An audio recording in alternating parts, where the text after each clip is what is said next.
Welcome back to another episode of Rob Sports Center. Man, as you can see by the title, man, we're gonna jump straight into this video. I ain't finna do no intro. We're gonna get straight to the business. So I've been sitting back quietly and observing and listening to people's takes on Shedeur Sanders, Cam Ward, and everything draft related, but more specifically for this video, Shedeur Sanders. So I've been hearing things about, oh, he's arrogant. Oh, he's cocky. Oh, he's flashy. You see, he wears the jewelry and the cars he drives and all of this bull crap. So my thing is this.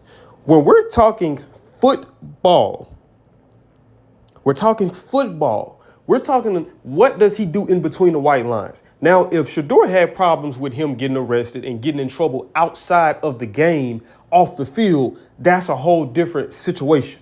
Right? He doesn't have those problems. The problems that I'm hearing constantly be talked about is his flash, his jewelry, his confidence, his cockiness, his bravado. So here's my thing on that. This is my take on that. When has being confident ever been a problem? You see what I'm saying? Like, when has that ever been an issue? When has believing in your skills, believing in what you can do as a player ever been a problem, especially from your quarterback, who is the leader of this team? Now, I can understand if Shedeur was saying these things and speaking the way he was speaking and the results didn't back it. But when you look at this kid's body of work from when he went to, I'm pretty sure from high school, going to Jackson State, who was a struggling program, Deion, Travis Hunter, all of them collectively built it up. You take and go to Colorado and do the same thing. They built it up. The kid has won wherever he has been with, and he has done it with less talent. When you look at his situation in Colorado over those 2 years, what are some of the biggest things that we say Colorado struggled with? Colorado didn't have a good offensive line, and they did not have a good run game. So not having a run game, what does that do for you as a quarterback? It puts even more pressure on you now, because if it's up to you to decide how much success that we have within this game, because we can't get it running the ball, and then we don't have the time consistently to create opportunities in the pocket for me. So when we're talking quarterback, we have to remove our personal feelings towards the father of Shedeur or our personal feelings towards him because of the way that he carries himself, and look at what he does in between the white lines. So once again, we go back to Colorado. I always give people this example. This was one of the worst beatings. I've seen the 3 beatings I've seen from a quarterback. Well, I probably can say 4 now. You look at what Philadelphia did to Patrick Mahomes in this past Super Bowl. You look at what happened to Joe Burrow in that Tennessee Titans game the year they went to the Super Bowl, as well as what happened to Ryan Tannehill. I think those 2 were the most sacked quarterbacks in the NFL that year, and they was getting hammered. And you go back and watch the UCLA game when Colorado played UCLA. I think that was the first year that Shedeur was there. And those 2 twins they had on the defensive line, they were obliterating Shedeur, whether they were sacking him or whether they were hitting him after he got rid of the ball. He took a beating in that game. And it was so bad that those 2 gentlemen that I'm talking about, the twins, they were helping Shedeur up off the ground. That's how much they was having to put him on the ground. You know what I mean? At that point, you starting to say, man, I kind of feel bad for this. But at the end of the day, it's part of the game. You know, when we in between these white lines is war at the end of the day. But they felt so bad for him that they were constantly helping him up off the game. But one of the things that I noticed when I was looking at that game,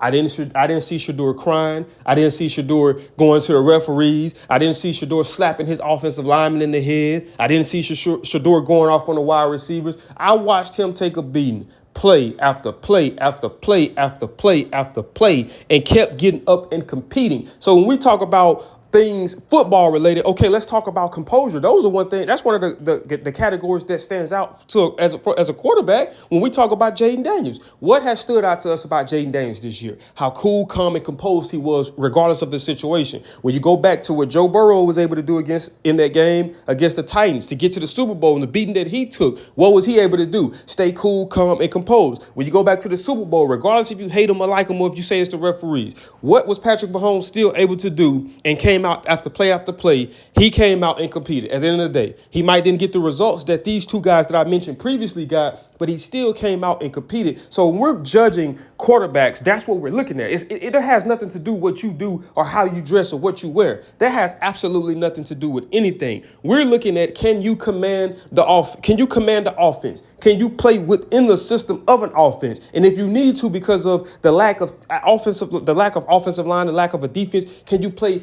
outside of what you would consider off script? Can you make things happen? And if you ask me, he's probably one of the best off script quarterbacks in the draft. You know what I mean? Because how many of other quarterbacks had to endure what this dude had to do with the lack of offensive line, the lack of a run game, and the defense at times not being able to stop people. At some point, it's only so much that a quarterback can do, right? So when we're looking at that, those are things that don't stand out to you over what he says and how he speaks. You mean to tell me that you have a guy that puts so much into the game, and it's so much.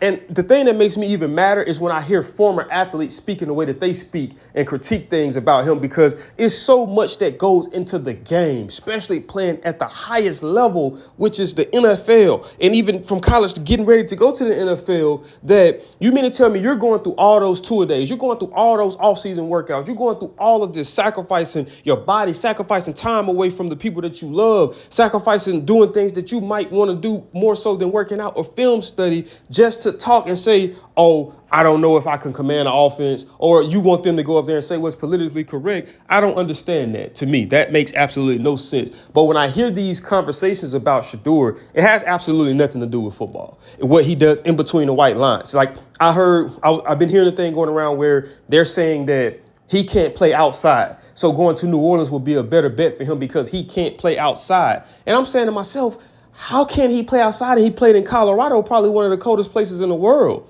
right? It probably wasn't cold year round, but he still had to play out there. And then they said, well, it benefits him because he doesn't have a strong arm. Drew Brees didn't have a strong arm. He played in the dome. And I forgot who the other person was, he said. And I'm saying, when did having a strong arm was the most valuable trait of a quarterback? Most of the quarterbacks that you look at, especially the ones that dominated for as long as they didn't have a strong arm. And then you say, okay, well, his lack of athleticism. Well, when I look at the NFL, there's only a few quarterbacks that I can tell you confidently that their athleticism isn't something that you're going to see from the average quarterback. That's Josh Allen, that's Lamar Jackson, that's Jalen Hurts, that's Jaden Daniels. It's a very few select of them. Now you have guys that can maneuver, that can run. Look at Aaron Rodgers over his years. He was able to run. He wasn't the fastest or the most athletic, and it's not about that. It's about the situation. If we need this this first down and we're third and short, does it matter if I run a 4-3, 4-2, if I'm the most athletic guy?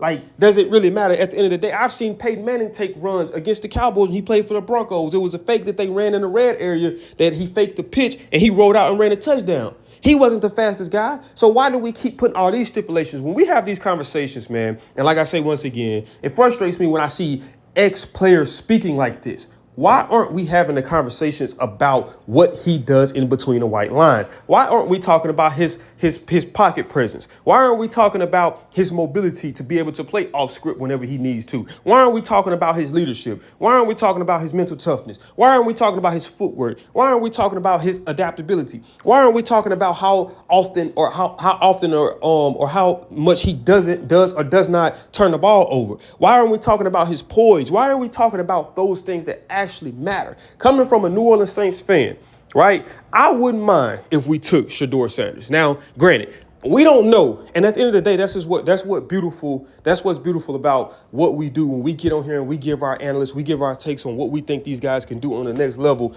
None of this is set in stone. None of this is guaranteed. We don't know how good these guys are, but we can look at their play from wherever they played at in college and try to determine what they do well, what they do good, and what could help them what could they develop more and more, especially going to the next level to be successful. So me as a Saints fan, and considering what we got in a quarterback who's easily rattled in the pocket, I would love to have a quarterback to get a quarterback like Shedeur, who didn't have all those, and everybody gonna say Travis Hunter and things like that, but who didn't have a slew of weapons like what we have at New Orleans right now, who didn't have a Rashid Shaheed, who didn't have a Chris Olave, who didn't have an Alvin Kamara, who didn't have the offensive coach or offensive play caller like Kellen Moore. I would love to see it, me personally. That's just my take on it. Like I said, man, I'm not going to dive and I'm not going to go further and further into this. Now, there might be some, depending on what you guys say in the comments. I might